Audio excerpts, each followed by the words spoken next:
ভিক্ষা চাই বাবা, প্রয়োজনে মরে যাব, কোনোদিন আমার চেহারা তোমার সামনে দেখাবো না, আজকে প্রাণী ভিক্ষা চাই, আমাকে প্রাণী বাঁচায়া দাও। দিল পরিমাণ কোনো মায়া হলো না, শিরকিয়াতের কারণে, জিহালাতের কারণে। ইয়া রাসূলুল্লাহ, বড় একটা পাথর নিলাম, আমার সন্তানের কলিজা বরাবর পাথরটা নিক্ষেপ করলাম, ফিনকি দিয়ে রক্ত বের হয়ে গেল। আমি আমার চোখের সামনে পাথর চাপা দিয়া, মাটি চাপা দিয়া, বালু চাপা দিয়া জনমের মতো দুনিয়া থেকে বিদায় করে দিলাম। নবীজি কথাগুলো শুনছিলেন, নবীজির হৃদয়টা রক্তক্ষরণ হচ্ছিল। নবীজি কেঁদে কেঁদে বলছেন, সাহাবী রে, মানুষ যত পাষাণ হয় এটা আমার জানা ছিল না। তবে হে সাহাবী, জাহালাতের কারণে যে অপরাধটা করেছ, আজকে তুমি তাওহীদের পিয়ালা গ্রহণ করার কারণে, ঈমান আনার কারণে আল্লাহ রাব্বুল আলামিন এই এত বড় জঘন্য গুনাহকেও মহান রাব্বুল আলামিন তোমার জীবন থেকে সাফ করে মাফ করে দিয়েছেন। আমার ভাইরা, সেই জঘন্য জাতিকে এক সুতার কাঠিতে আবদ্ধ করেছেন কোরআন শিক্ষার মধ্য দিয়া, কোরআন প্রতিষ্ঠার মধ্য দিয়া।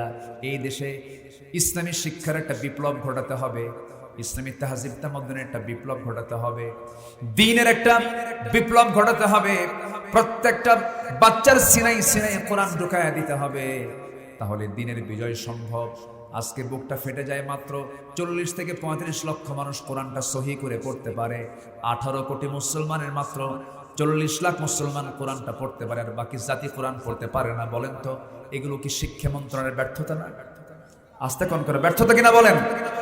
আমি মালয়েশিয়া সফর ছিল আমার, মালয়েশিয়াতে আমি প্রত্যেক বছর সেখানে কিছু কনফারেন্স হয়ে যায়। মালয়েশিয়াতে তাদের শিক্ষার সিস্টেমটা এমন, সে যে লাইনই পড়ুক না কেন, সে যে লাইনই যাক না কেন, প্রাথমিক যে আসাস, প্রাইমারি যে স্টেজ, ক্লাস 8 পার হয়ে যাবে, প্রত্যেকটা বাচ্চা মিনিমাম 5 পারা কোরআন মুখস্থ করে ফেলবে। ফিকহের মাসলা জানবে, মাসলা মাসাইল জানবে, সব শিখে যাবে। সে ইংলিশ পড়বে, বাংলা পড়বে, কি বলে ইংলিশ পড়বে, ওদের মাতৃভাষা পড়বে, সায়েন্স পড়বে, টেকনোলজি পড়বে, কিন্তু দ্বীনের যে জ্ঞান, সে জ্ঞানটা তার হাসিল হয়ে যায়। আর আমার দেশে বিসিএস ক্যাডার হয়, ওযুর ফরজ 4টা না, কয় 13টা। আমার কথা কি বুঝে আসতেছে? 13 রডের বদলে বাঁশ দেবে না, কারো রডের বদলে বাঁশ দেবে।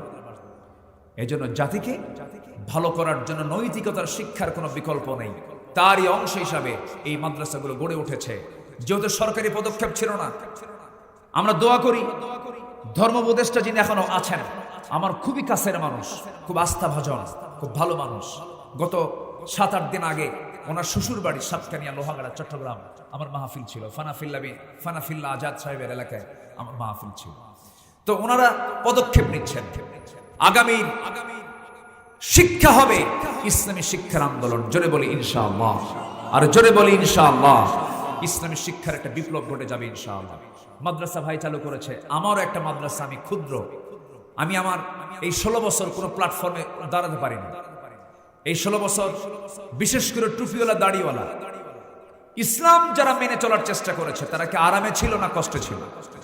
কষ্টে ছিল। আল্লামা সাঈদীর মতো মানুষকে তারা রেহাই দেয় নাই, তিলে তিলে জেলখানায় খেটে রেখে, পচে মেরে শেষ পর্যন্ত হসপিটালে নিয়ে বিষ প্রয়োগ করে তাকে দুনিয়া থেকে বিদায় করেছে। দাঁড়াতে পারে নাই আমরা। আপনাদের দোয়ায় আমি আমার নিজের দিল থেকে চিন্তা করেছি, গোটা দুনিয়ার সকল জায়গায় গেল আমার জন্য শেষ দোয়া, শেষ জানাজায় আসবে দূরের মানুষ না কাছের মানুষ? কাছের মানুষ। এখান থেকে ওয়াকিং ডিস্টেন্স দূরে, জাস্ট হসপিটাল রোডে আমি একটা ছোট্ট পরিসরে আমি একটা মাদ্রাসা চালু করেছি, দারুল আমিন আইডিয়াল মাদ্রাসা। সেখানে আমি চালু করেছি, সেখানে বাংলা ইংরেজি বেস্ট, সেখানে আদর্শ নুরানি হিফজ মাদ্রাসা। একটা ছেলে ক্লাস 5 পাস করবে, সে হাফেজও হয়ে যাবে, অন্যান্য সাবজেক্টও জানবে, তার হিফজটা শেষ হয়ে যাবে। সেখানেও আপনি দিতে পারবেন। আবার এখানে আমার ভাইজান মাদ্রাসা চালু করেছেন, মহিলা, শুধু মহিলা, স্পেশালি মহিলা মাদ্রাসা। এখানে আপনি দিতে পারবেন বাংলা ইংরেজির পাশাপাশি। এখানে বিশেষ করে আরবির মানে মাদ্রাগত দিকটা যেন মজবুত হয়ে যায়। ইনি যে মাদ্রাসা চালু করেছেন, এই দিকটা আপনারা খেয়াল করার চেষ্টা করবেন। এগুলোকে আমাদের নিরুৎসাহিত করা দরকার না, উৎসাহ দেওয়া দরকার। বলেন তো, উৎসাহ দেওয়া দরকার। একটা জাতির পরিবর্তন করার জন্য শিক্ষার বিকল্প নাই, এবং সেই শিক্ষাটা হচ্ছে সুশিক্ষা না কুশিক্ষা, প্রাণহীন শিক্ষা না প্রাণযুক্ত শিক্ষা? প্রাণযুক্ত শিক্ষা, যে শিক্ষার প্রাণ আছে, কোরআনের প্রাণ আছে, এই শিক্ষাটা আগে জাতিকে দিতে হবে। ডাক্তার বানান, ইঞ্জিনিয়ার বানান, যেটাই বানান না কেন, চোর ডাক্তার হবে না, চোর ইঞ্জিনিয়ার হবে না, নৈতিকতা এবং বিবর্জিত কোনো কাজ কোনো অফিসার করতে পারবে না যদি তার সিনার মধ্যে কোরআনটা থাকে। আজকে প্রেজেন্ট ওয়ার্ল্ডে বহু দায়িত্বশীল আছেন, মুসলিম দেশের কর্ণধার আছেন, যারা অনেক বড় ইসলামিক স্কলার। যেরকম ছিলেন একজন মিশরের প্রেসিডেন্ট ডক্টর মুরসি, উনি একজন হাফেজ কোরআন ছিলেন। তুরস্কের প্রধান প্রেসিডেন্ট যিনি রিসেপ তাইপ এরদোয়ান, তিনি একজন হাফেজ কোরআন। এরকম করে আপনার সন্তানকে আপনি ইসলামী ধাঁচে যদি গড়ে তোলেন, দুনিয়ারও কল্যাণ হবে, আখিরাতের কল্যাণ হবে। আমি আশাবাদ কামনা করছি সবাইকে আমরা আমাদের সন্তান পরিবারকে ইসলামী ধাঁচে চালাবো তো ইনশাআল্লাহ। সবাই চালাতে রাজি আছে তো ইনশাআল্লাহ। সবাই 5 ওয়াক্ত নামাজ পড়বো, রাজি আছেন তো ইনশাআল্লাহ। 5 ওয়াক্ত নামাজ পড়বেন কারা কারা, একটু হাত তুলে দেখেন তো দেখি। জোরে বলি ইয়া আল্লাহ, আরো জোরে ইয়া আল্লাহ। আমাদেরকে 5 ওয়াক্ত সালাত আদায় করার তৌফিক তুমি আল্লাহ দিয়া দাও। জোরে বলি আমিন, আরো জোরে আমিন, আরো জোরে আমিন। মানুষের 24 ঘন্টার ভিতরে সবচেয়ে ব্যস্ত সময় কোনটা বলেন তো? বলেন কোনটা? আজকের মাহফিলটা হচ্ছে কোন সময়? কি কথাটা বুঝতেছেন কি? তার মধ্যে আবার শহরতলি যারা মাহফিল আসছেন, স্ট্রাগল করে আসছেন, সংগ্রাম করে মাহফিলে আসছেন, আলহামদুলিল্লাহ। তবে এই মাহফিলটা যদি কোনো একটা গ্রামে হতো, গ্রাম লেভেলে যদি হতো, গতকালকে আমার মাহফিল ছিল হলো নওগাঁ পত্নীতলা নজিপুর। এই যে একটা মাঠ দেখতেছেন না, এই মাঠেও জায়গা হয় না। এত বড় একটা মাঠ দিনের বেলা টুইটম্বর অবস্থা ভরে গেছে। গ্রাম্য লেভেল তো, শহরের মানুষ কি দিনের বেলা কি বসে থাকে না বাড়ি থাকে? শহরের মানুষ কোথায় থাকে? বলেন বলেন বলেন। প্রত্যেকটা লোক কিন্তু কর্মমুখী, কাজে থাকে। আর গ্রামের লোকের কাজ হলো মাঠে।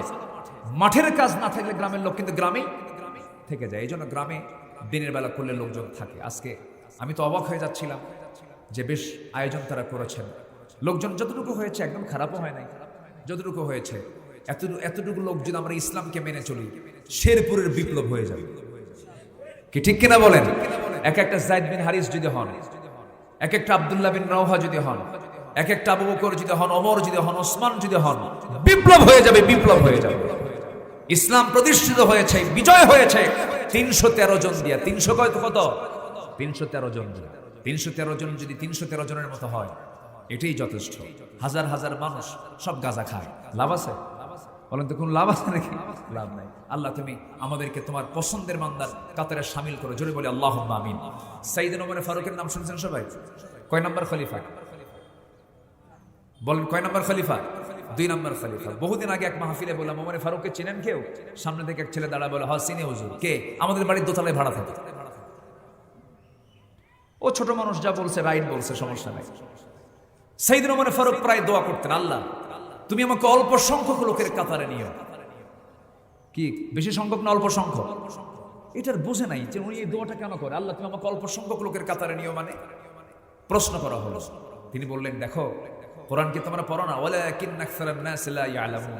অধিকাংশ লোকই বোঝে না, অধিকাংশ লোকই জাহান্নামে যাবে, অধিকাংশ লোকই শুকর আদায় করে না, অধিকাংশ লোকই অকৃতজ্ঞ। তো আমি কি বেশি সংখ্যক লোকের কাতারে যাব? না। এই জন্য আল্লাহর কাছে বলি, আল্লাহ তুমি আমাকে অল্প সংখ্যক লোকের কাতারে শামিল করে দিও। আল্লাহুম্মা আমিন বলেন। আমরা আজকে বেশি সংখ্যক না অল্প সংখ্যক? আল্লাহ তুমি আমাদেরকে অল্প সংখ্যক লোকের কাতারে শামিল করে নিও। যেরকম আল্লাহুম্মা। আসুন আমরা আর কথা বাড়াবো না, আজান হবে এখন। আজানের পর আমরা ওযু বানাবো, নামাজের দিকে যাব, দোয়া করতে আরো এখনো 5-6 মিনিট সময় লাগবে, তাই না? 5-6 মিনিট সময় লাগবে। আচ্ছা জি, জোর জুলুম কিছু নাই। জি আলহামদুলিল্লাহ। এটা একটা পরিচিতি পর্ব হলো আজকে মাহফিল দিয়ে। তাহলে মাদ্রাসার নাম কি বলেন সবাই? জোরে কোন, আরো জোরে কোন। উম্মে সালমা কার স্ত্রী? বিশ্বনবীর স্ত্রী ছিলেন উম্মে সালমা। বিশ্বনবীর স্ত্রীর নামে মাদ্রাসা। মাথায় রাখবেন, মাদ্রাসার জন্য দোয়া করবেন, নিজের সন্তানকে দিবেন যদি পারেন। এখানে সবাই হয়তো কিছু অনাথ টাইপের, কিছু অসহায় টাইপের কিছু মেয়েরাও পড়াশোনা করবে, তাদের জন্য একটা পৃথক ফান্ড থাকবে, তাদের জন্য পৃথক ফান্ড থেকে খরচ করা হবে। যদি কেউ পারেন কিছু অর্থ আপনারা দান করতে পারেন।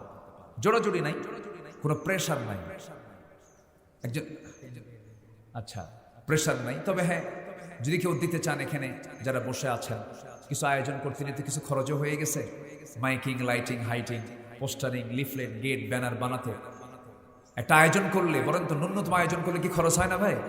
খরচ হয়ে যায়। যে মাইকটা আসছে, কত কি আসছে, তো কিছু খরচ তো হয়। যে আমাদের মুস্তাফিজুর রহমান, সে দিয়েছে 500 টাকা, আল্লাহ কবুল করুন। একটু ব্যাগ যাবে, চাদর যাবে, এবং আমাদের যে পোস্টারের যে নাম দেখতেছি আমি, এতগুলো নাম, আমি আমার মনে হয় এরকম পোস্টার আমি দেখি না। এত নাম পাইছেন কোথায়? আলহামদুলিল্লাহ। আমাদের হাজী সাহেব, উনি মাদ্রাসার জন্য 10,000 টাকা দিয়েছেন।